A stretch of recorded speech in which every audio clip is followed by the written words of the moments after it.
il y a des couples. Oh, mais pour le cas dont je veux parler, gloire à Dieu, ils ne se sont pas mariés. Ça veut dire que eux, ils étaient fiancés déjà. Hein. Ça veut dire même la famille connaissait et tout ça. Ils avaient déjà fait la prédot. Eux, quand ils se disputaient, ils se bloquaient. Ils se bloquent sur les réseaux. Ça veut dire que la femme bloque, l'homme aussi bloque de l'autre côté. Après une semaine, ils se débloquent. Ils reprennent. Après 2 semaines, ils se rebloquent. Ça veut dire que vous-même, vous ne voyez pas que vous n'arrivez pas à avancer. Mais quand on souffre du syndrome de Jacob, on dit, non, ce sont des petites choses. On s'aime.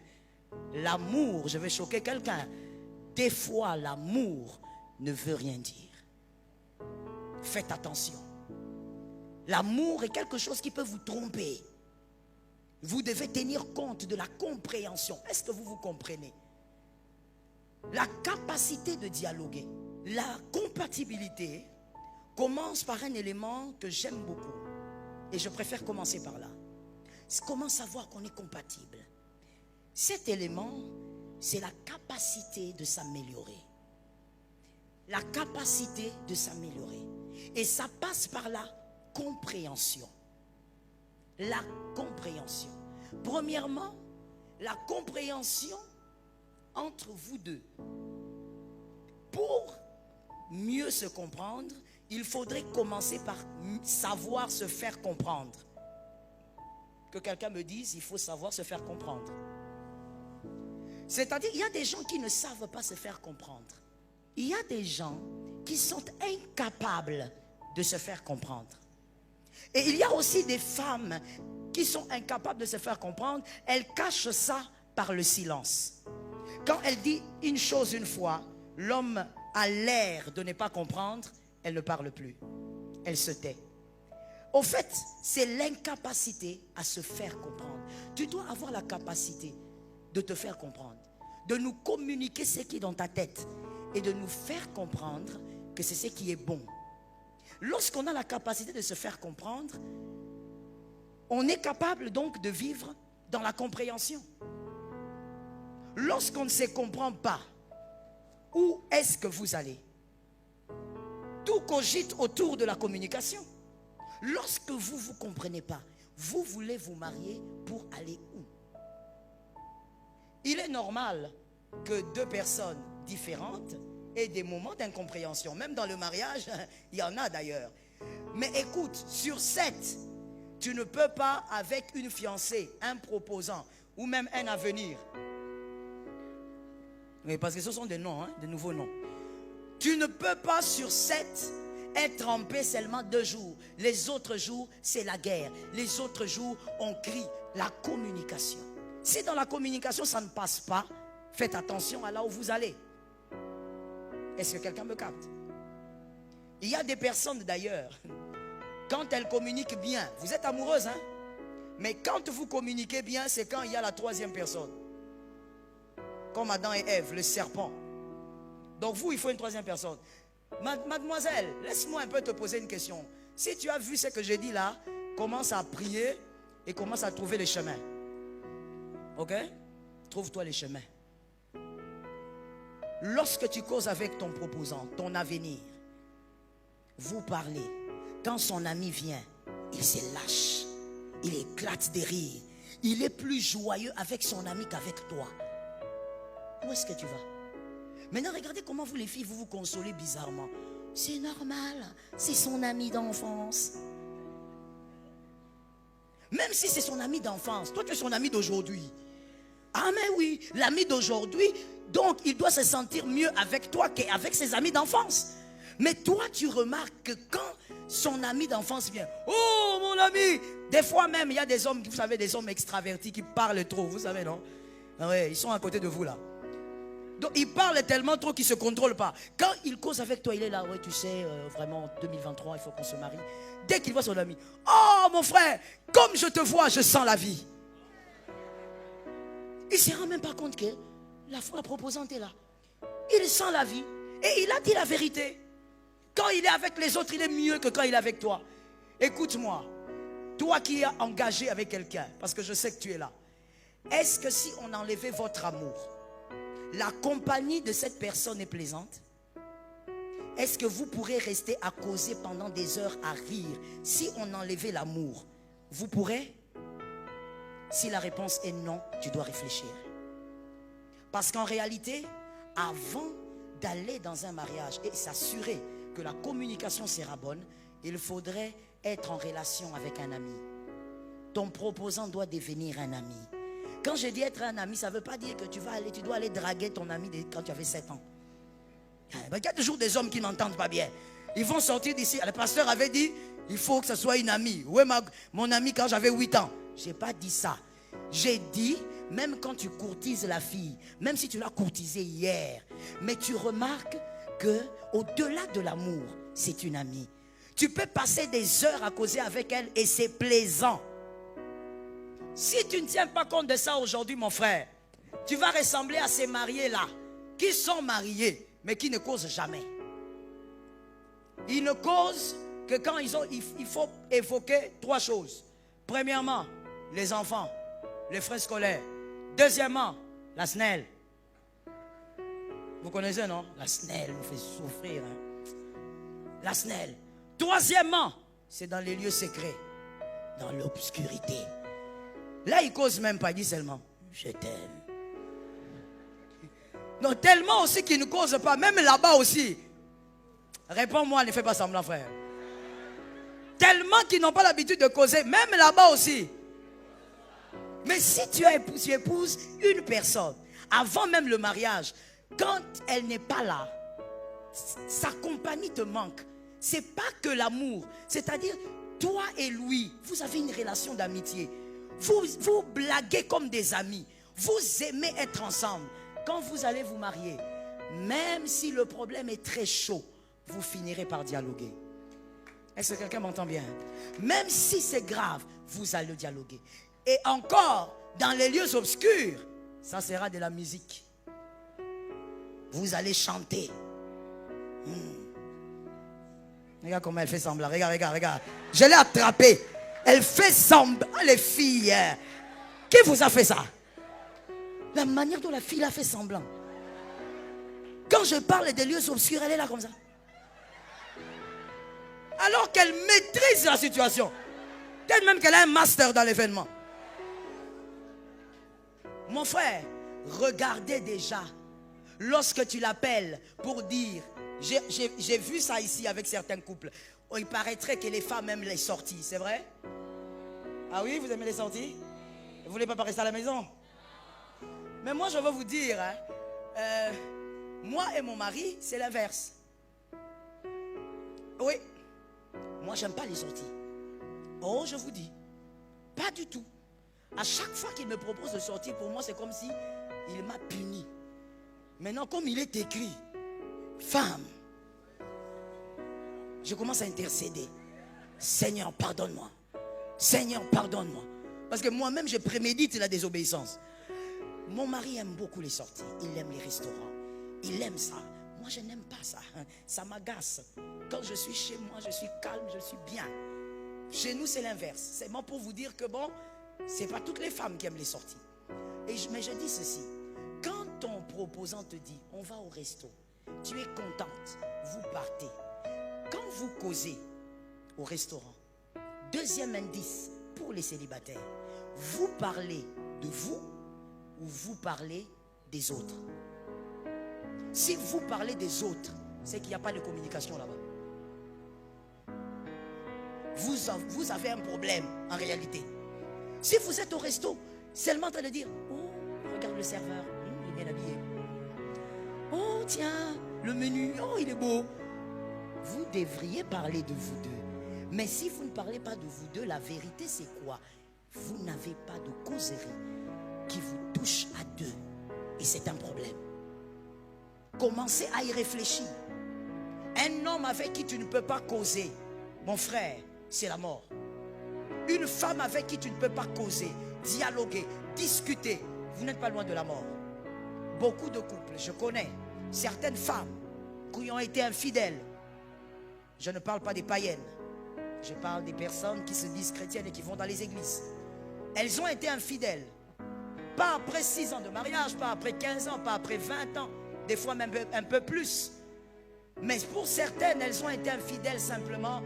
Quand tu lui poses la question, elle te dit, pasteur, cet homme-là parle avec moi, il cause avec moi, il m'écoute.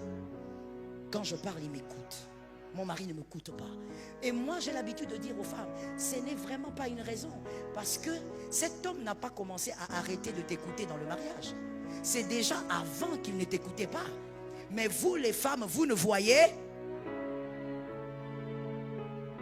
Il n'a pas commencé à t'écouter depuis. Mais seulement tu refusais de voir que cet homme ne m'écoute pas. Est-ce que quelqu'un m'entend? Il est avec son téléphone là, toi tu lui racontes des choses. Et lui il sourit. Il sourit à ce que tu dis ou il sourit à ce qu'il voit. Que Dieu te donne la victoire, mon frère. Ma soeur, que Dieu te donne la victoire, c'est pas facile. La volonté de s'améliorer. Quand on a la volonté de s'améliorer, il y a le dialogue. Tout ce qu'on veut, c'est faire plaisir à l'autre et on fait des efforts.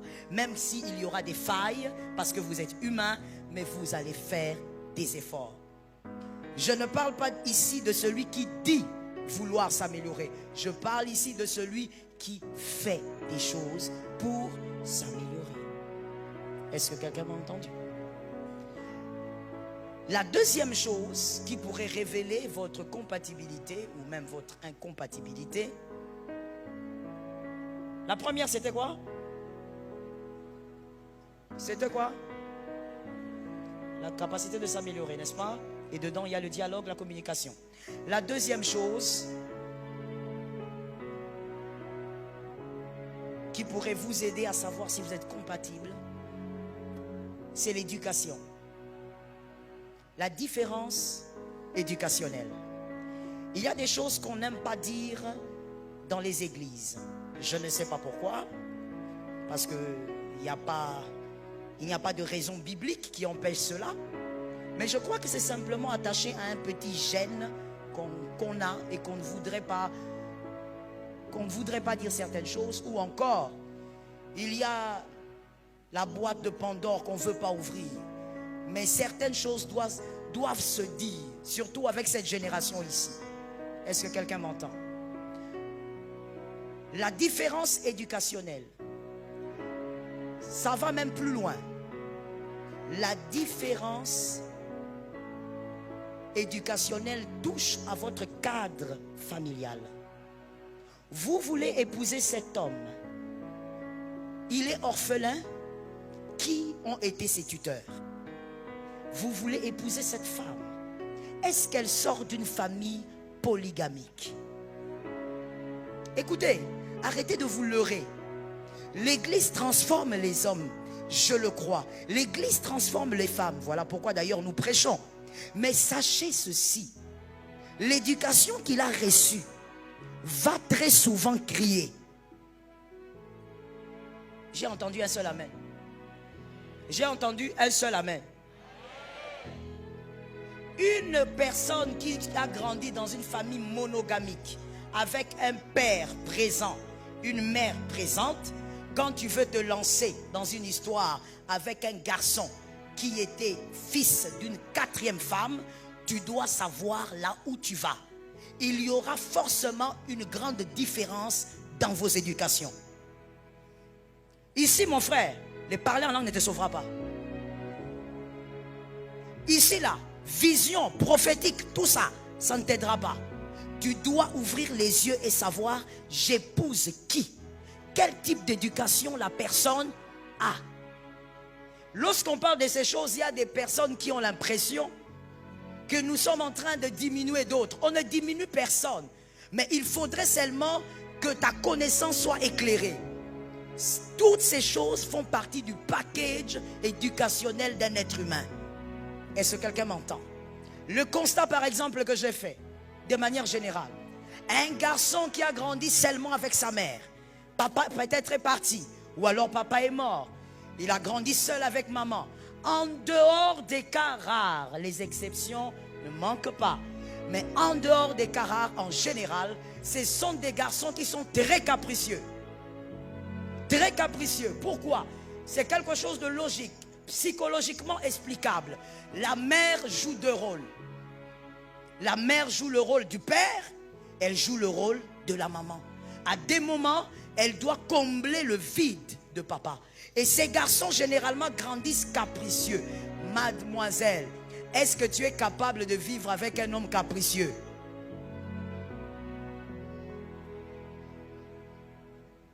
Toi, tu as grandi dans ta famille, mademoiselle. On t'a appris à être autonome. Le genre de fille que papa, maman a appris à être autonome. Donc toi, tu aimes faire certaines choses par toi-même. Tu es entreprenante, même face à des petites choses. Tu rencontres un garçon comme ça à l'église. C'est bien, on dit alléluia. Maintenant, allez à la deuxième étape, l'éducation. Parce qu'un garçon comme ça, il aura tendance à laisser la femme faire tout. Parce qu'il a grandi avec une mère qui faisait.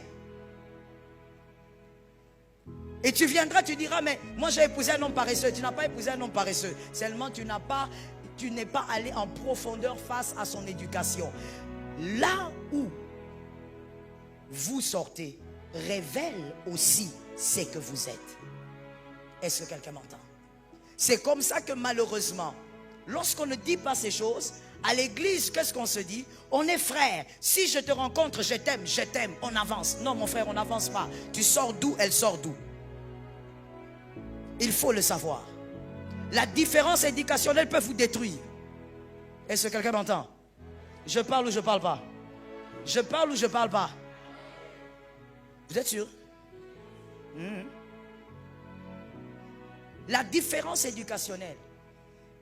Monsieur, vous avez grandi avec vos parents, mais une vie remplie d'épreuves, de difficultés.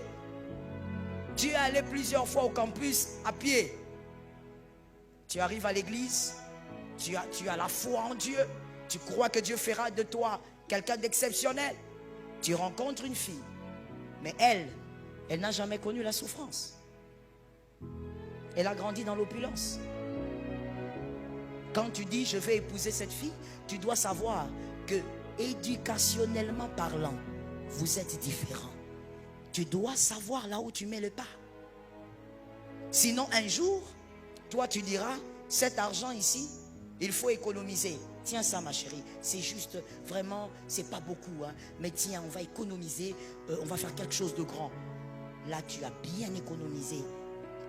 Avec ton salaire, tu as bien serré la ceinture. Qui connaît ces termes-là? Serrer la ceinture, qui connaît? Ok. Tu donnes donc à ta femme un 10 000 dollars. Et puis elle dit, ok chérie, il n'y a pas de problème, il n'y a pas de problème. Garde. Mais elle n'a pas grandi dans les épreuves. Donc 10 000 dollars pour elle, c'est pas...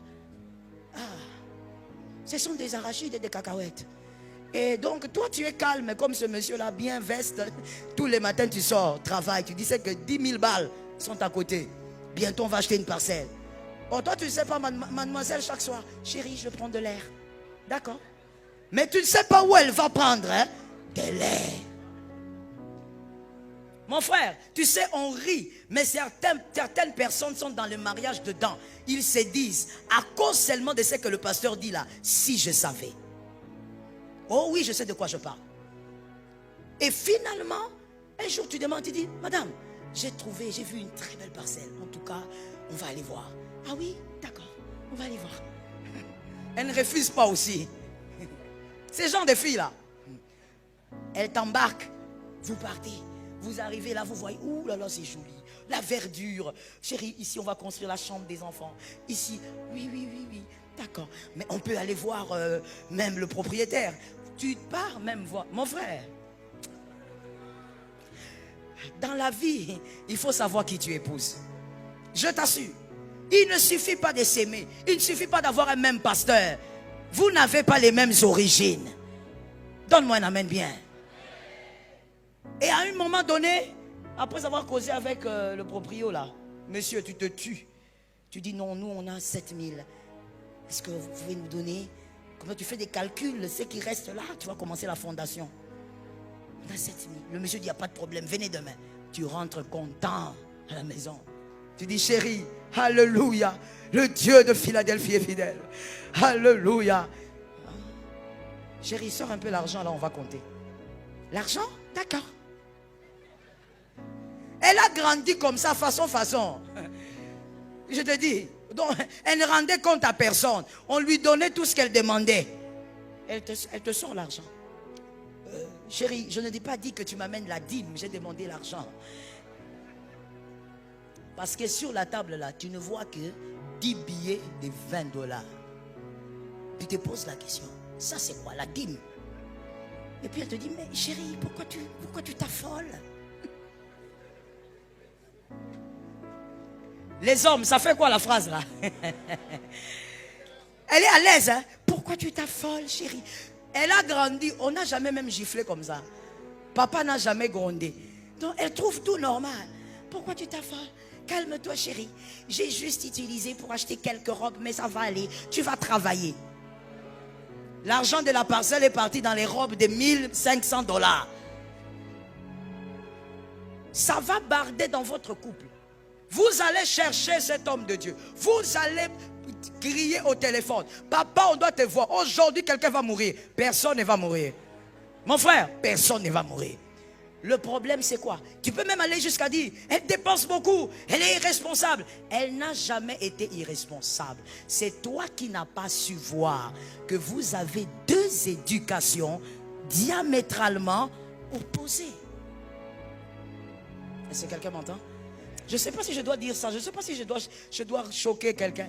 Si je choque quelqu'un ici, mais le problème, c'est que mon mari risque de me suspendre là-bas.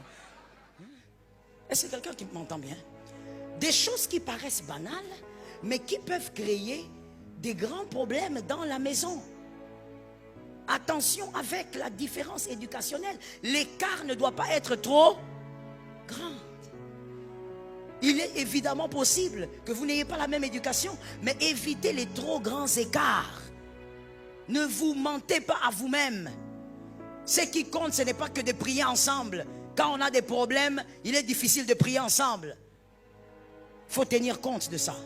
Je veux dire aux hommes qui sont là, j'ai dit aux hommes, toutes les fleurs ne sont pas à cueillir. Il y a des fleurs vénéneuses. Elle est très belle, mais elle est vénéneuse. Si tu la touches, tu meurs. Tu peux apprécier une belle femme partout, mais on n'entre pas partout. Est-ce que quelqu'un m'a entendu? Aide-moi, dis à un frère. Si c'est un frère qui est à côté de toi, dis-lui, on n'entre pas partout. Alors je dis ceci, les célibataires, vous êtes doublement bénis ce soir. J'aime ton amen, que l'Éternel te visite au nom de Jésus. Tu es doublement béni ce soir. Parce que toi, tu n'as pas la corde au cou. Tu vas choisir calme